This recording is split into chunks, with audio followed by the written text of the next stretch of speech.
我内容所中人。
熟能生巧，在错误中求进步吧。你做的不好，人家会反映，反映了我们就改，那我们就进步了。这个就是重点。然后就是我的朋友都很好，他都可以忍受我的小小气，让我有改进的空间。那导导进步。赚钱的事不要马虎，不敢探责，相对的你的东西要达到那个标准，靠功夫赚钱，对得起自己的良心。对，是这样。刚好我做的这个方式，我的朋友他都用的习惯，这个就是重点。这种东西没有100%百，每一天磨出来都不一定会一样，只能就是因为你手工嘛，毕竟也是有一点落差。机器磨不出来手工磨的感觉，有一些比较细微车床机器磨的，它磨出来那个细腻度有限制，因为没办法让一个月去试。对它，因为它是一刀一刀来的，所以它可能磨出来的那个顺畅度也没有办法依杆子的特性去再做调整。我们是看杆子，然后配钢尾，然后看使用的人需要怎样的敏感度去调整。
这样就手把做好了。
个位置就是要你导航出现不要折起过程。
这个时候就是眼力大考验了，因为你眼睛不好的时候，你边边会上的不好，突出去了，那是一种，就这个年纪大了，要叶黄素，有是岁月，年轻人不能会这样，我可以讲，要干场，要说他们的员工就是我在普通人平时4、5、7，没有年轻人愿意做。这样做法就比较像龙凤的模式。所以我说这次杆子会做的话，应该所有杆子都会做。现在第1次嘛，然后第2次会修饰漂亮这样，一般都会上2次以上，因为它表面的吸附那个不一定完全一样，所以你上出来不会很平整。学的时候上都上不好，我就一直摸索嘛，换这个保养数值。换自己觉得合适自己用的。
铁队，加油，加油！就是你了，不要跑！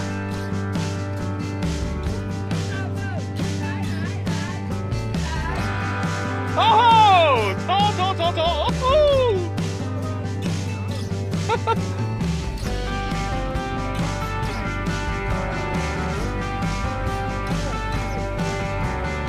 哇！吓死主人。